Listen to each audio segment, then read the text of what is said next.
Hey, I'm Zoe. And I'm Fox. And today we were going to review Footloose, but you know what? We did you one better.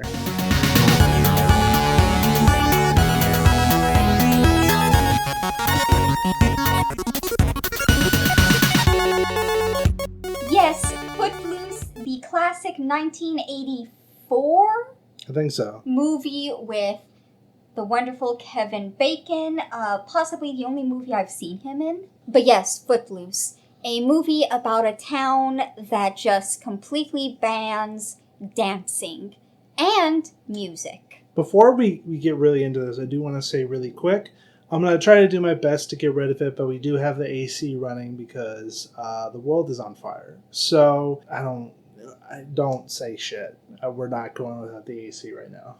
Yeah, it's like 90-something degrees. We need something. We need some airflow. Yeah, so...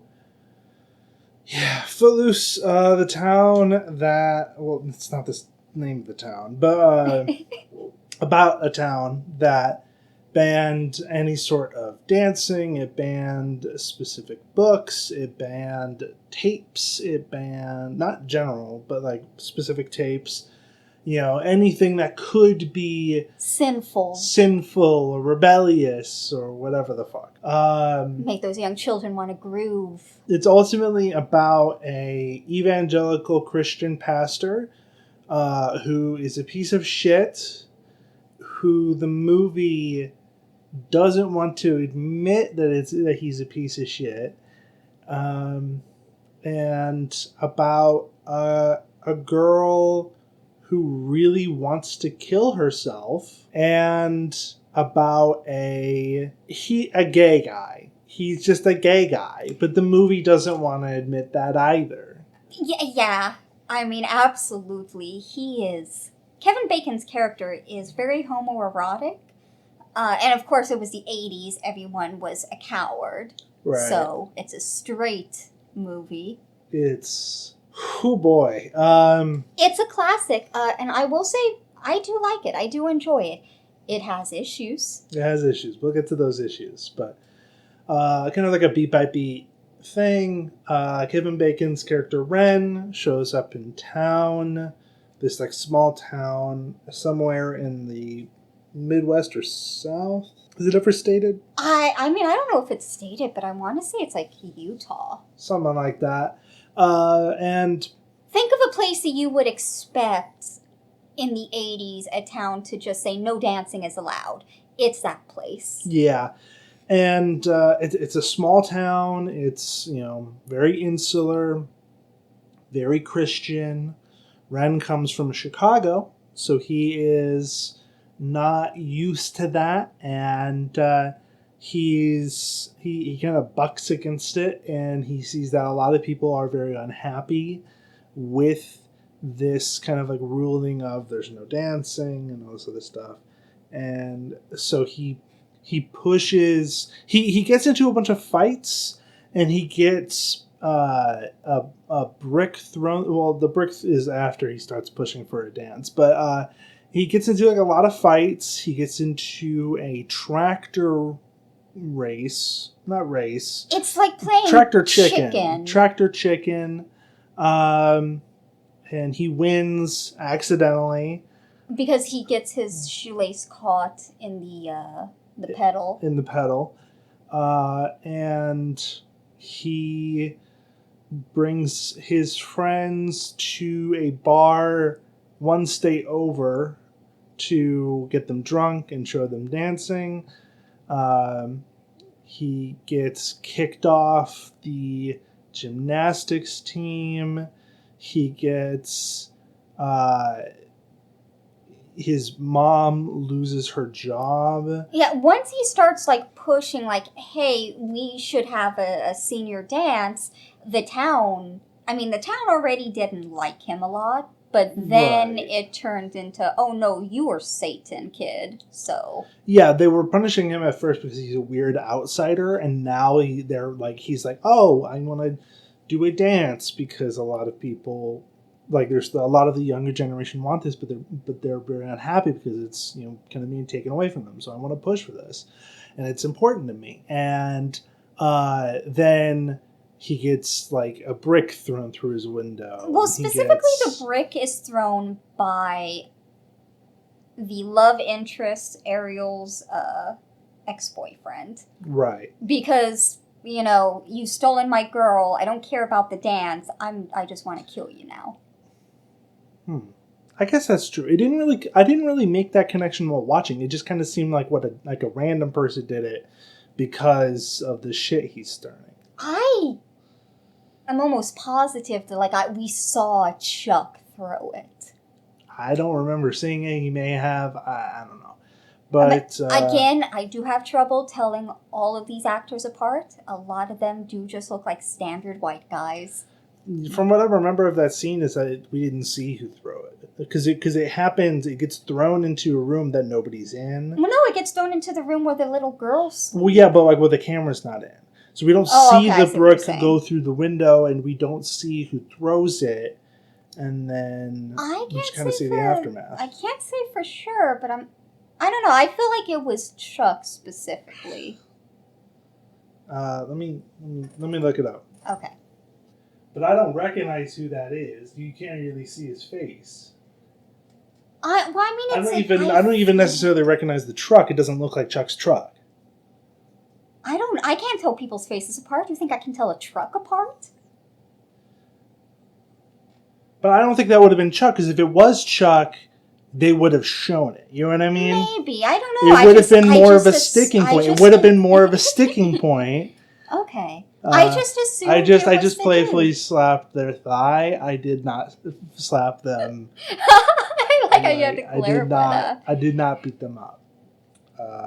And that's going to be relevant with our future discussion, because there's a lot of abuse in this movie. There really is. But anyway, long story short, he tries to appeal to the board, the town council, whatever it's called, and it doesn't work. He tries to turn it back on them, look at all this dancing that happened in the Bible, and of course, being religious zealots, they're like, yeah, no, you're not having your sinful dance. Fuck you.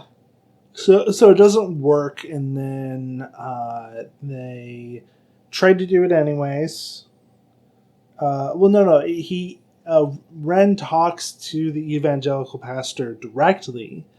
Then he's like, I'm just gonna fucking do it on my own. They find a place that's outside of local jurisdiction to have just it. Right outside on the other side of the tracks. Yeah, and so and then the pastor sees some of his congregation burning books, and he's like, oh, I did it bad. And then he tells people to stop being bad. And then he is like, we're going to have the dance. And then there's a fight scene outside of the dance as Chuck comes back and tries to beat the shit out of Ren's gay friend, and then not actually gay, I wish, but again, cowards. Yeah, and then Ren steps in, and then they beat the shit out of the guys, and then they go in and they dance. It's a lovely 80s time, a good old romp. Yeah, it's not a bad movie. I do like it. I did not enjoy it as much as I remembered enjoying it, because I watched this when I was young, and it was fun then. I did not have that same kind of fun now.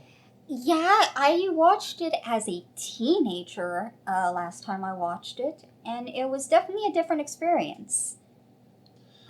Gotta say, really uncomfortable to... There's a couple of things that are really uncomfortable in the movie. We already mentioned how the love interest for Ren really just wants to die. She plays fast and loose with her own life, and it's very alarming. She needs a psychologist. Yeah, and it starts from her very first scene. or like one of her first. Like I can't remember if it was the exact. Well, first her or, first scene is her in church. In church, and then when she leaves church, she does like some fucking like stunts hanging out of cars on a busy road. She climbs into a truck out the window of another car. These are both moving vehicles, going pretty fast. And coming at them is this big old semi. And she doesn't get out of the way. She just kind of stands there. She doesn't even get out of the way. Isn't she like pulled in by Chuck? I think she starts to dive in and then is also pulled in right at the last second. I really don't think she tried to get in because later on in the movie, she is with Ren and she's showing him the secret spot and there's a train coming. She doesn't get out of the way. He has to push her out. Yes, I know that's true, but I think in the first scene, maybe it was just, it's hard to see. There's a lot of quick movement. Mm-hmm. I think she does start to go into the car on the first scene, but I think in the next one, I think she is like, Ren's going to push me out of the way, so I'm not going to bother. Yeah, she's not doing well mentally. She's not great. And it makes sense because she is the daughter of the Reverend. Yeah. And the movie goes out of its way to try and tell us, no, he's really not that bad of a guy. Here's how bad of a guy he is. He is emotionally neglectful. He completely not only neglects his daughter, but neglects his wife. He is emotionally abusive with everything that's tied in with evangelical Christianity, but he's also physically abusive. He straight up fucking like hardcore slaps her in the middle of a fight. And he does never apologizes for it. That's right, he doesn't apologize. He doesn't apologize for anything, really. But then he does have the line, like, I've never struck anyone before. And it's just like, in the beginning of the movie, you were, going on and on about sinners and hell and shit. Like, it's not a good look. Yeah. And sure, he's like, well, no, we can't just ban these books.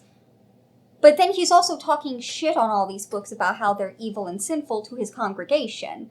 So it's like, yeah, you're encouraging them. You're encouraging this mindset. They set up an idea and they couldn't follow through. My guess, and I haven't seen anything to back this up, my guess is that the writer and directors had more radical ideas, and then somebody, and like the producer or somebody from the company that's funding it was like, nah, you gotta tone this shit back. And so these were last minute rewrites for tiny things. Because if you watch the movie, it feels like it's heading one way, and then it's like hard, sharp turn on only subplots to go the other way. So it's like, I think it is, they got strongly worded like letters to edit, and then we're like, okay, fuck, I guess, and then that's what happened. I mean, I would believe that. It's possible that, like, during the, the writing process, there's just, like, a lot of back and forth between different people who, like, hey, fuck the Reverend, he's the bad guy in this. And then other people are like, we can't have the Reverend as a villain. Yeah. Though I think the most frustrating part of it is that we're not even talking about abuse in this movie. Because Ren's love interest, I would say her name, and her name is in the movie, but I cannot for the life of me remember it. Ariel. Ariel. It's funny that I remember. Yeah.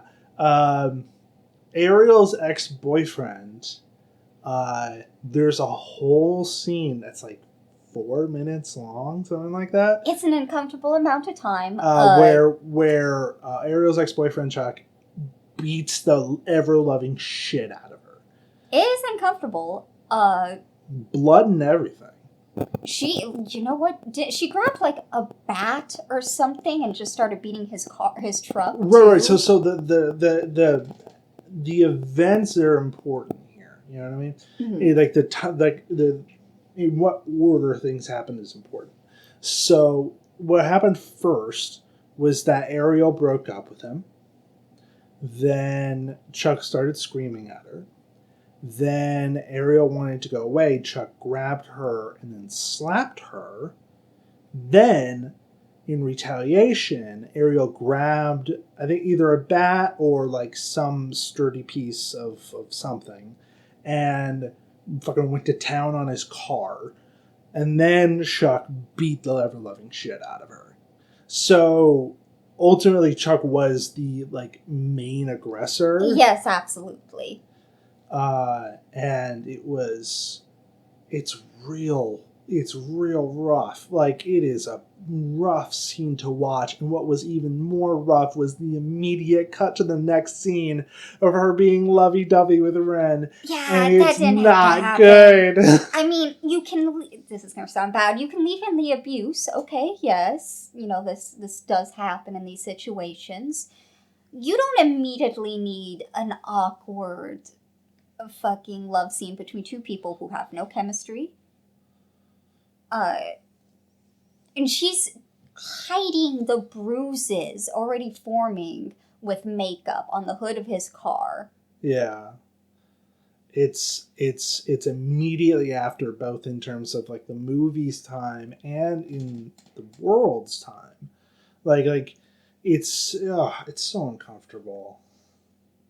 And it's not meant to be uncomfortable. Like there's things where it's like this is hard to watch, but it's supposed to be hard to watch. Mm-hmm. No. This is hard to watch, and it's supposed to be endearing. Yeah, it doesn't turn well. I don't know. Personally, I think if I just got the shit beat out of me, I don't want someone to like be making out with me. Yeah. I mean, granted, I'm a weak little thing. I probably want like a hospital, but... Yeah. So, we've already discussed a little bit of this, but one of the other main thoughts that we both shared about this was that this movie is...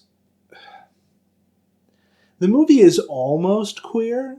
Like, it is... It's so close. It's so close. And I mentioned the scene about the brick going through the window, and it has Burn in Hell on it, and like, y'all, this is not subtle. Like... Let's back up. Let's talk about the best friend that Ren makes. His name is Willard. Good old country boy. So Ren shows up at the high school. So his first day at the high school. Willard kind of gets in his face a little bit. And then Ren kind of like pushes back. And they have this like, kind of moment. Like, Yeah, there's this look on like Willard's face where if this was a modern movie, you'd think that he was about to like say, "Oh wow, that's hot." Well, I mean, it depends on the modern movie, right. but like they have this like trying to out intimidate each other moment, and then they just kind of like neither do. So, but there's this like weird tension, and then they're like, "Okay, yeah, let's hang out," and then Willard walks away, and then Ren stares at conceivably his ass, but he's like staring at Willard as he walks away with like a little smile on his face. He then meets Ariel, who he met earlier at the church, and then stares at her with a blank fucking expression. Nothing on his face. And this is the love interest, and you can tell he's not interested. There's just like zero chemistry between them. It's fascinating. But what's really fascinating is the very homoerotic dance montage? Yes, teaching how to dance montage. Because Willard doesn't know how to dance. And he's very dance? self-conscious about it. They took him out to dance in the other state, and he couldn't, and he got upset. And then he got in a fight. He got in a fight, because he always gets in a fight when he gets upset, because you gotta get those homoerotic vibes out somehow. And if you can't fuck a guy, then the least you could do is punch him in the face. Still skin-on-skin contact. I want to embroider that and put it up on our walls. Yeah, there's a better version of that quote, but I'll think of it later. But so there's this whole like 10-minute montage of Ren teaching Willard how to dance. And it's just them. There's a little bit with Ren's the little cousins, but it's mostly just the two of them dancing together. Yeah. It's really homoerotic. You think Top Gun, the fucking volleyball montage, is homoerotic? Nothing on this. Yeah, it's very gay. But obviously the movie doesn't allow them to be together, and no gayness is talked about. And that's the true tragedy of Footloose. Yeah, and I bring this back. I keep mentioning the brick through the window, and I think it's what kind of tied this all together for me, and like not just this is silently queer, but it's also like I think. Because the thing is that it's not, right? Because it's like there's just enough separation that it's not actually queer. Mm-hmm. There was a video I saw talking about Too Fast, Too Furious and how that was kind of like also silently queer. About how the main character, I can't remember the names, but there's this viewing of the movie that creates this like bi love triangle between the main character, his black best friend, and then his love interest. But his black best friend used to be his boyfriend. Like that's the reading of it, and there's this like sexual tension, and that reading works really well. And that I would say it's like yes, this is like this silently queer thing. Footloose is missing just enough of that kind of reading for it to work because it doesn't. There is no talking about like people don't really talk about relationships at all. People don't talk about like direct interaction between like specific characters at all, and everything is abstracted out way too much, you know? It is this general idea of even dancing is like it's even that's abstracted in how it's sinful. You know what I mean? It's all a step too far. It's all a step too quiet. But all of the pieces are there. So like it makes me think that along with like the Reverend being actually a shitty guy and all this other stuff, I think that at least one of those writers, might have been the group and the director, were like, this is going to be a gay movie, and we're going to kind of keep it, you know, with analogies in there. And then somebody stepped in and was like, you can't do that. I think that's what happened with this movie. I think it was going to be that kind of silently queer movie, and then it got shut down.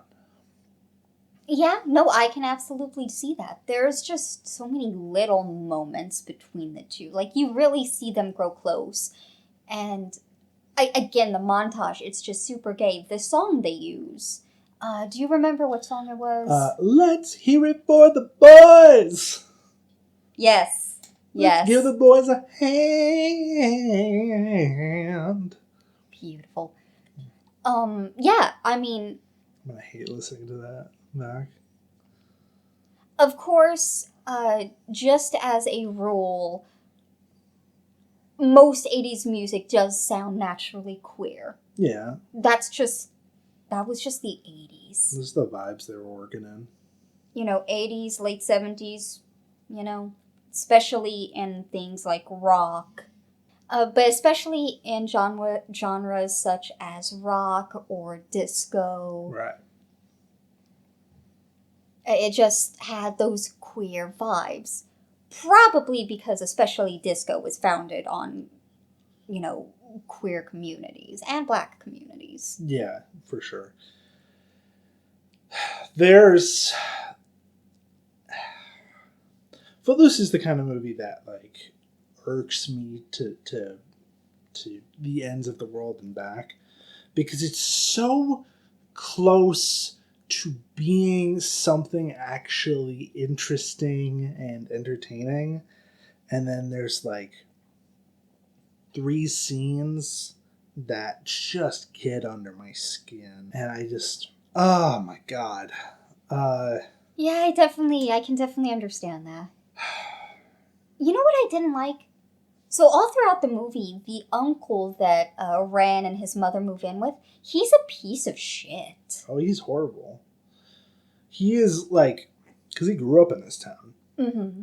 And he is on that same level as like pretty much all of the other evangelicals. I mean, there's one moment even, specifically the brick scene, it kind of feels like he is about to hit Ren. He might, yeah. It's just really uncomfortable. He grabs Ren. You can see how, like, rough it is, and it's so uncomfortable. Nothing really ever gets, like, brought back up with him. Yeah. Just kind of moves on from that. And it's little things like that I don't care for. Yeah, there's a lot like that. It's very... Ugh. And I will say I love both Ren's mother and Ariel's mother. Like, these two women, they don't have big roles, but they really step up. Ren's mother a little bit more. Ariel's mother is like weirdly complicit with the worst of the Christianity. Mm-hmm. And it is a little lackluster on her part, but I mean, for someone married to a reverend, congratulations to her for like actually stepping up a little bit to say, hey, no, you are being a dick to our daughter. Yeah, that's good. I did like that whole scene. I just wish the movie was more itself.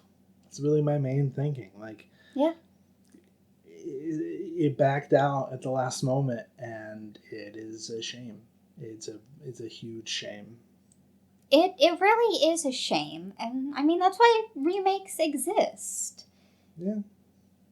But the 2011 remake, which we won't be talking about in detail, did not do it justice. So we're stepping up to the plate. I know she just said we're not going to talk about it in detail. Just give me like 2 minutes here. Okay, bad. I tried. I looked up clips, and I hated it so much. Yeah. On one hand, speaking of uncomfortable, they show a teenage boy's death right at the beginning. A group of teenagers. Right. So it starts off like the catalyst of Footloose, the town of Footloose. The town that Footloose takes place in. They originally banned dancing because a few years before the beginning of the movie, Ariel's brother actually and some other teens died after a night of dancing and drinking. Because they drove drunk, and then they blamed the dancing instead of the driving drunk. The correlation is like, oh, well, the music made and the dancing made them drink and drive, which is ridiculous, but that's zealots for you. So it shows them, in the remake, it shows them partying, that's the opening scene, and then we see them get in the car, and they're listening to classic Footloose. They're listening to the song Footloose. And Footloose kills them. It just straight up kills them. It's amazing. Driver looks away from the road. He gets fucking slammed head on. And then they all get incinerated because that's how cars work. It's amazing. It's bad. It's funny. But it really shows, I feel, how the movie, the remake, disrespected the original. Right. Because it's saying, hey, here's a little nod to the original. We're going to obliterate it because, I mean, it sucks. It's old. We're new and we're better. It also, like, proves the evangelical Christian's point. Yeah. Because it was the music. Yeah. I mean, I didn't think about that. I laughed for a long time after I saw that scene, which sounds terrible, but... And it's not just the music. It's specifically the song Footloose that does it. When in the original movie, Footloose, the song, is what saves the town in the end. Yes. It's what kind of like, it's this celebration of people kind of regaining these things that matter to them. And Footloose was the core of it, because they hear Footloose when they're in the out-of-state bar, and that kind of starts the catalyst, and they play it again at the ending dance, and it's important, and it's positive. And it's great, and it's a great callback, it's a great tying it all up. But I think with the remake, there's something even more insidious going on. Because what they did with the remake is they took away a lot of, like, the rock elements, and they made it all country music. Fucking conservatives in a small rural town fucking love country. That's not what's being banned. It's taking away from the point of the movie, where these things that are deemed too far, such like rock music, queer people, it's seen as lesser. Yeah, it's but that's all we're going to talk about. That we're done with that. We're done. We're going to jump into the remakes. Shall I go first with my... Yeah, you can go ahead. So, the biggest change is Ren. I don't know if he'll be trans or cis, but either way, he's definitely going to be gay. If he is trans, this won't turn into, a boys don't cry scenario. Right. I promise that. Also, the dance ban is going to be more of a non-sanctioned dances are forbidden with only appropriate music sort of deal. So they can square dance and sway sadly with their bodies parted just enough for Jesus to squeeze in between them. Hold on one second. Anyway, so Ren's going to move to town with his mom. I don't like how in the 2012 remake they killed her off. She's going to be important here because she supports and loves her son, even though she had to move with him into this dinky, bigoted town after the dad left, so they could live with her highly religious brother. And there's going to be tension there because she and Ren won't be religious at all. Yeah. And I kind of want to play up, what the original movie did with the uncle and Ren sort of being at odds. But I want it more concrete. So Ren goes to this new school, obviously an outsider, hiding who he is because, come on, it is a small Christian town. Of course you're going to hide who you are, which is hard, not just mentally, but physically. Because when you're queer, especially the more flamboyant you are, like me, it's so hard to hide the physicality of your queerness. For instance, my wrists are so limp, it's like I don't have bones. Oh yeah, that's the most physical part of your queerness. I was going to make a joke, but we'll just pass on that one. I have a lot of physical attributes that are very, very queer, but we don't have time on the podcast for that. Yeah. Yeah, that would be an extra hour. That'll be a 50 episode special. I just list how queer I am. You don't even need to. They could just listen to this podcast and then they'll know. Right, by episode 50, you'll know. So anyway, he's going to run into Willard and become fast friends, and both the audience and Ren are going to see a spark of, oh, this boy might be queer. Spoiler alert? Yes. Willard probably doesn't even realize it himself yet. How could he, in this town? But we and Ren will see it. And in this end, the two will be together, goddammit, because it's what we deserve as a modern audience after all these years. Yeah. You had your chance, 2012 remake, and you failed us. You failed us in so many ways. So, this does leave Ariel. Right away, her relationship with Ren will be contentious. She's still going to be a hot-headed, no self-preservation bitch that we love to watch. And she'll still be with Chuck, part of the popular kids, hell-bent on getting out of town or die trying. When she meets Ren, she's going to be fascinated, because he'll stand up to her. Kind of like the first meeting with Willard, where his comebacks soften him, only there'll be more bite, and he will really have no interest in her. So she's going to poke and prod him, slowly becoming part of this friend group despite herself, and she'll find people who really connect with her. People who will have more personality than the original. Rusty and Woody definitely needed to be more fleshed out, and in this remake there will be more of a focus on the friend group as a whole instead of just heterosexual romance.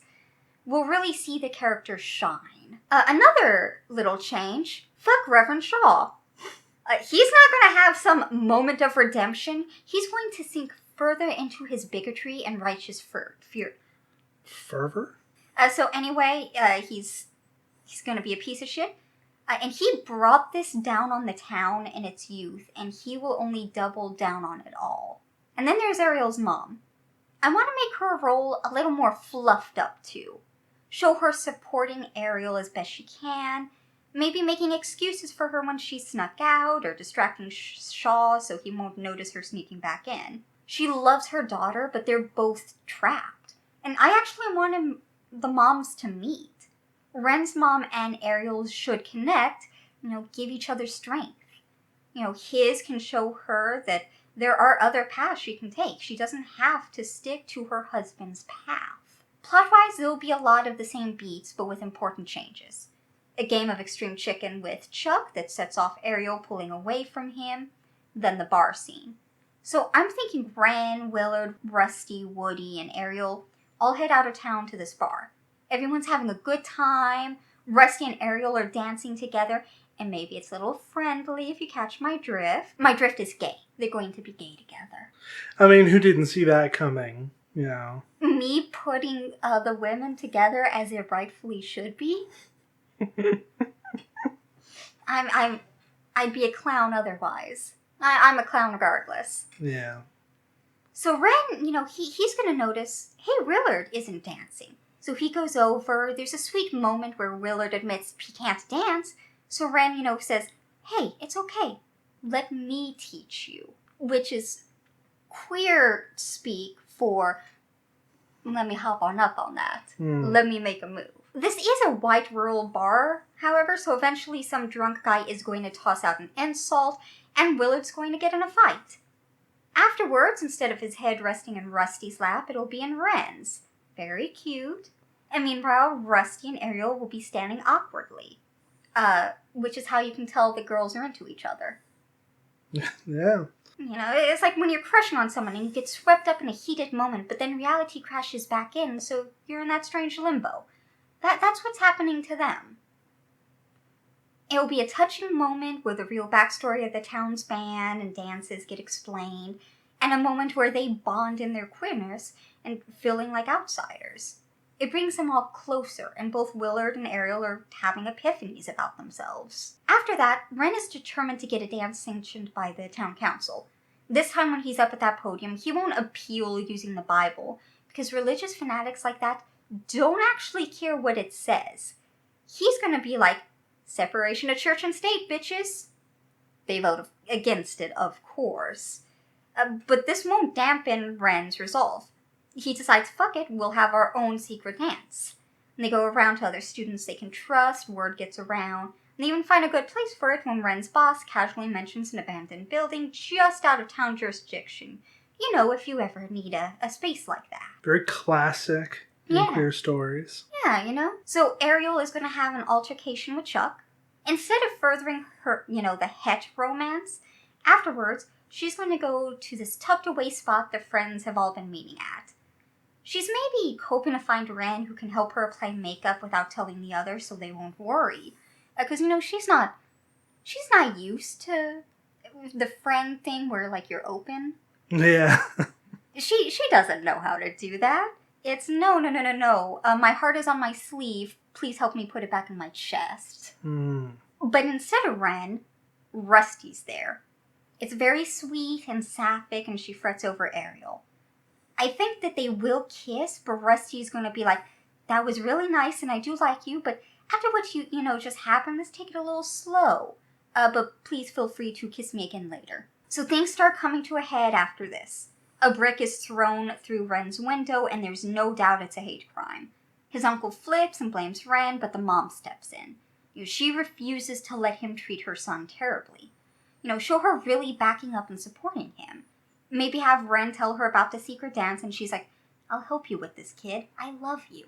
A touching mother-son moment. Unlike this next moment between Shaw and Ariel. She's going to be at the library and a witness as the book burning starts. Appalled, she's going to go to the church where her father is and tells him what's happening. Blames him for it. And rightfully so. In the movie, he races over to stop the book burning, but here we see him firmly double down, making excuses like, well, those books were filled with filth, it was bound to happen. Ariel snaps, saying she's filled with filth too. Should she be burned next? Have her really snap, seeing this last chance for her father to redeem himself be squandered. She's going to yell out her iconic line of not being a virgin, adding, hey, I've also kissed a girl. So Daddy Dearest, of course, does not approve, and he casts her out, disowns her, doubles down in his terrible ways. This is where Ariel's mom steps up. She can't stand it anymore. Taking the strength that she's gotten from her conversations with Ren's mom, she tells him she wants a divorce, and she leaves him.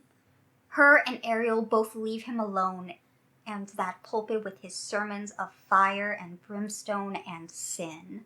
After this, since it is a remake of an 80s movie, there needs to be a montage of setting up the dance. The moms are helping. We can even have the mill guy help. Everyone's happy despite it, all the shit that's been going down. Speaking again about the moms bonding and supporting each other, the part of me that loves MILFs wants them to kiss, but that's not a necessity. And I know it is also important to show straight cis people supporting queer youth. They can kiss in Footloose 2 Electric Boogaloo. Anyway, it's the big night. Secret prom is happening and it's great. There are more kids here than just the 5 friends. A lot aren't even in traditional prom attire, since if they aren't going to regular prom, why would their parents buy them a prom outfit? Maybe it was easier to sneak out without prom dresses and suits. Either way, everyone is having a fantastic time. Just dancing, mingling, hell, maybe even swapping clothes, like trading something masculine for something femme.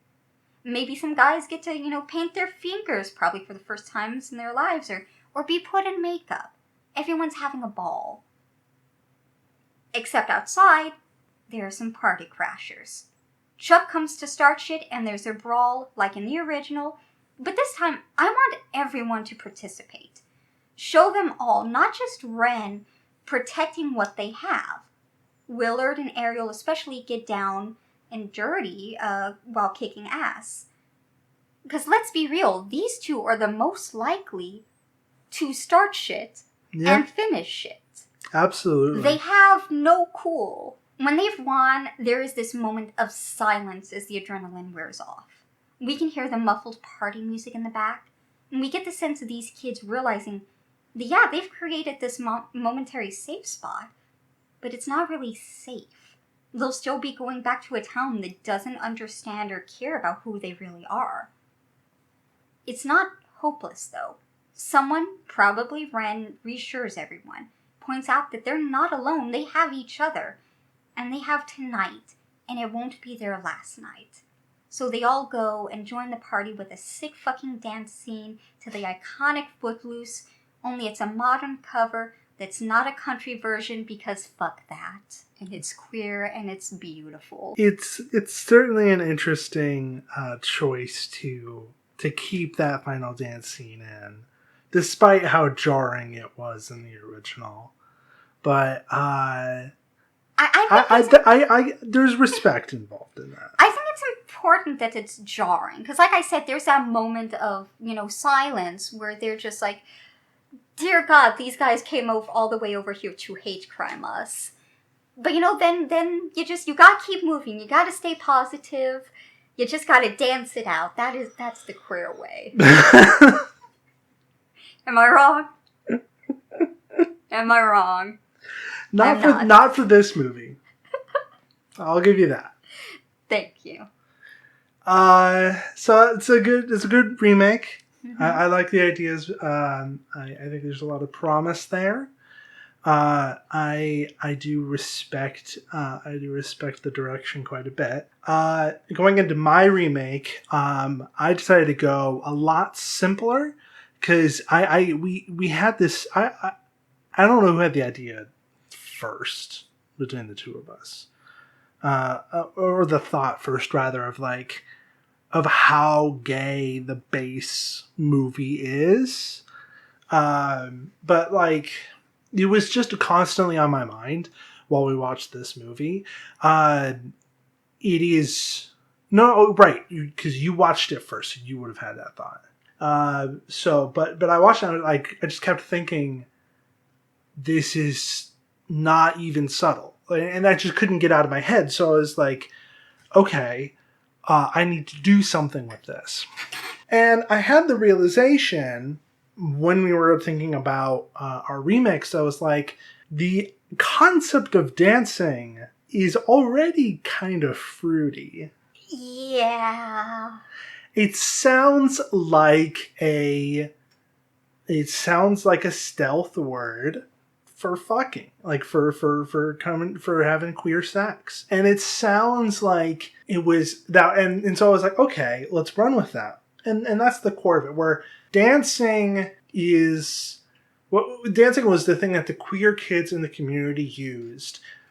It was like, oh, we'll have private dances. But it's just like, oh, we're having a party. We're gonna dance, and it's gonna be carefree fun. Don't worry, we're not gonna drink. We're not gonna get all crazy. We're just gonna dance, and then that's what they say, and then it's really there for the queer kids to hook up and be together, away from prying eyes.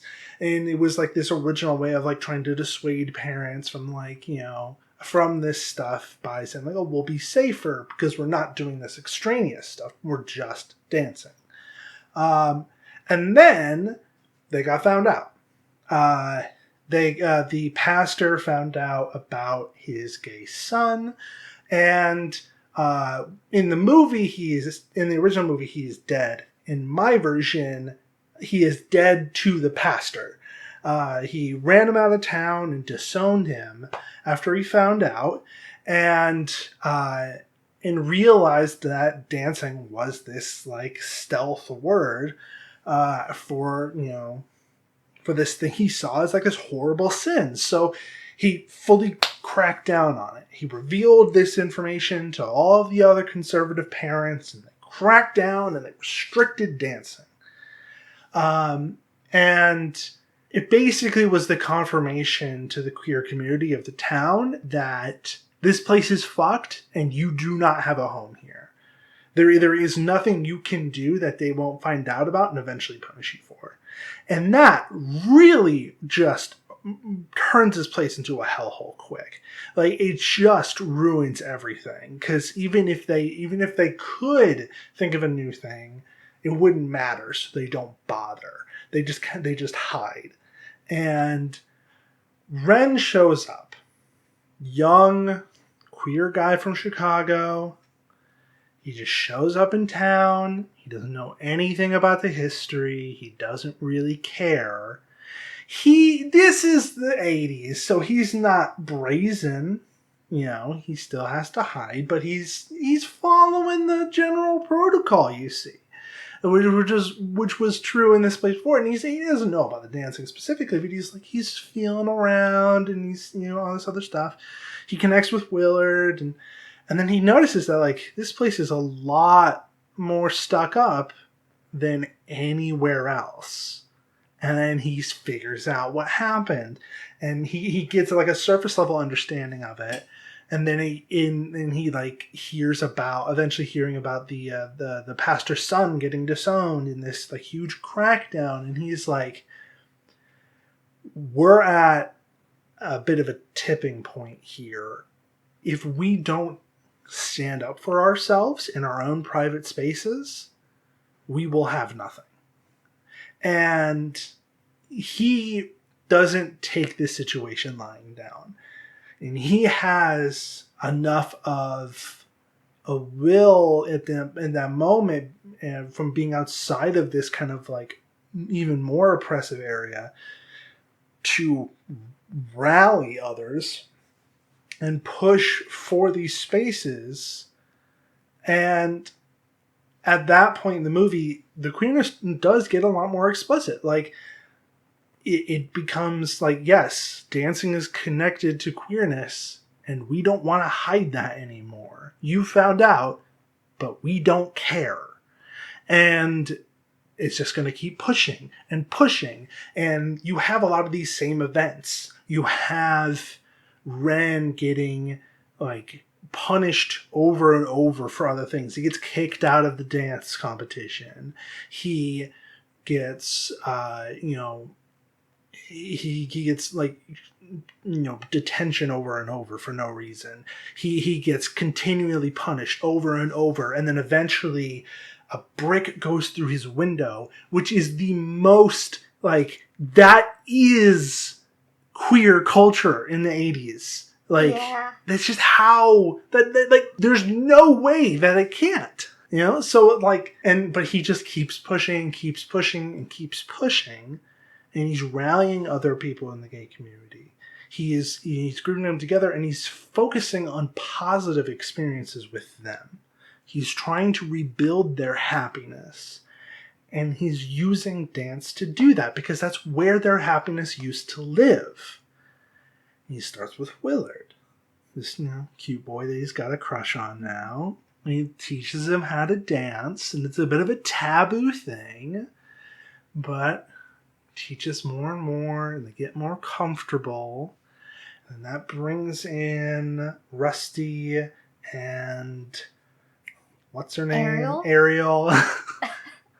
Ariel, who's, like, starting to realize that, she may be a lesbian, she may be bi, cutting herself off from this, like, very abusive relationship that turns very, very bad after, the guy figures out that, she's exploring, her sexuality, and beats the shit out of her in response, And Ren is fighting tooth and nail against all of these, like, parents, but is focusing with these other queer kids just on, we're going to make happy memories.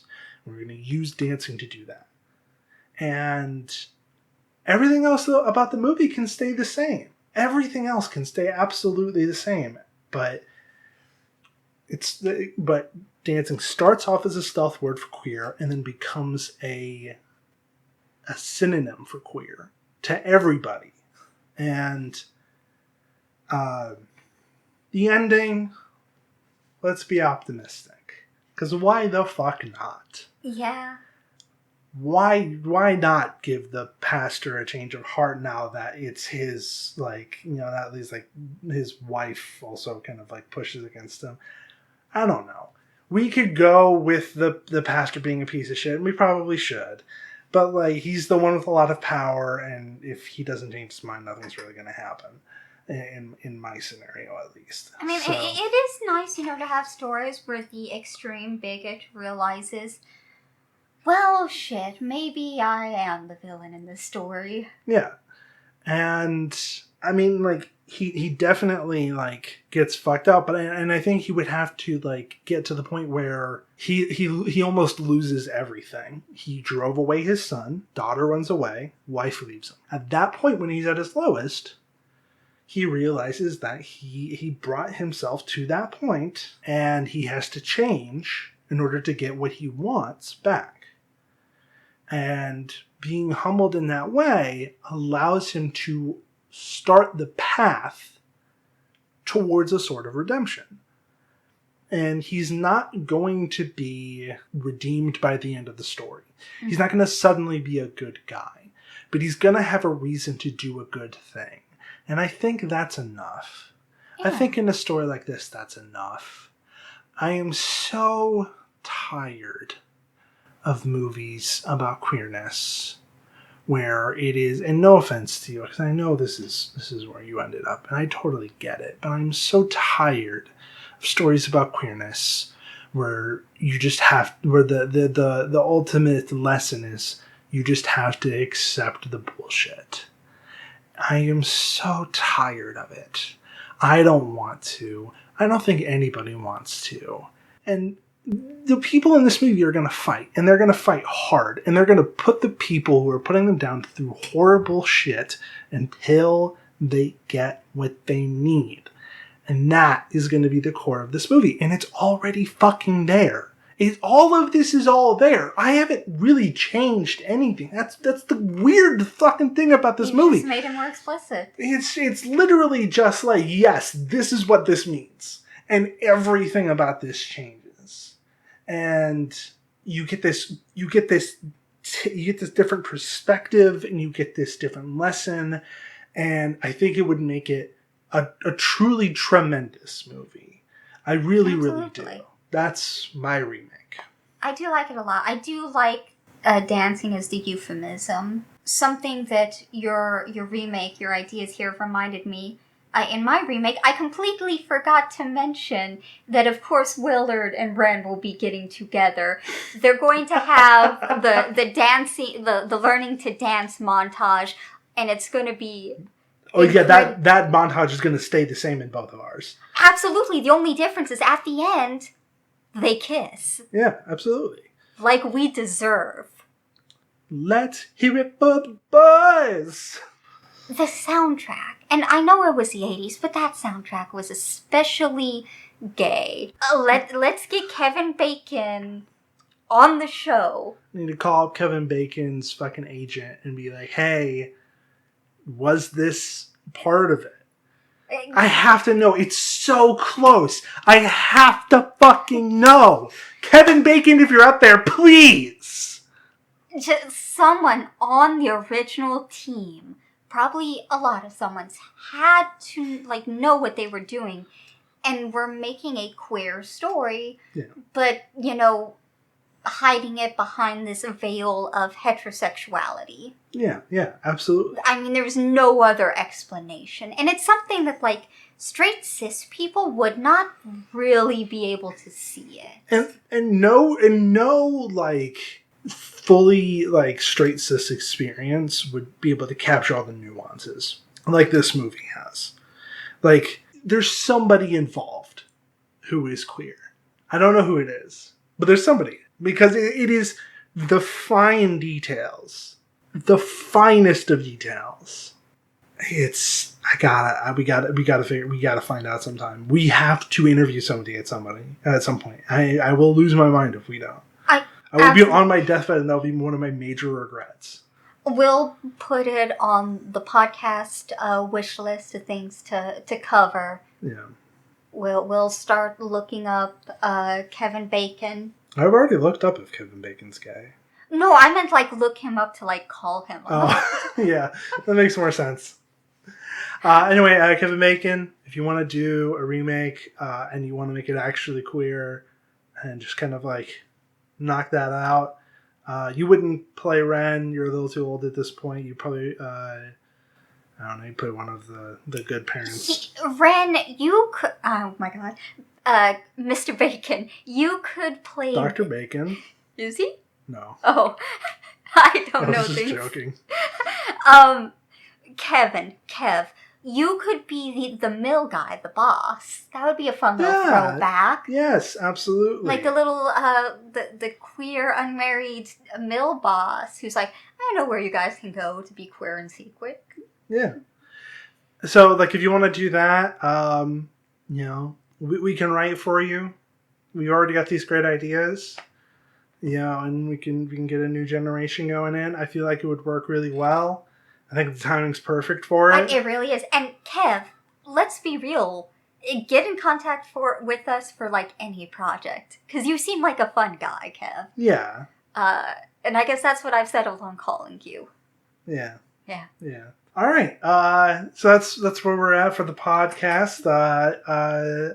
If Kevin Bacon, please remake this. But if anybody else wants to make an idea similar to this, just let us know. Shoot us a tweet at Did You One Better on Twitter. The one being the number one. Or you can just say hi. You can always say hi. Leave a comment. Do whatever. Yeah. We'll talk to you all next time. I hope you have a great one. Bye. I never know how to sign out.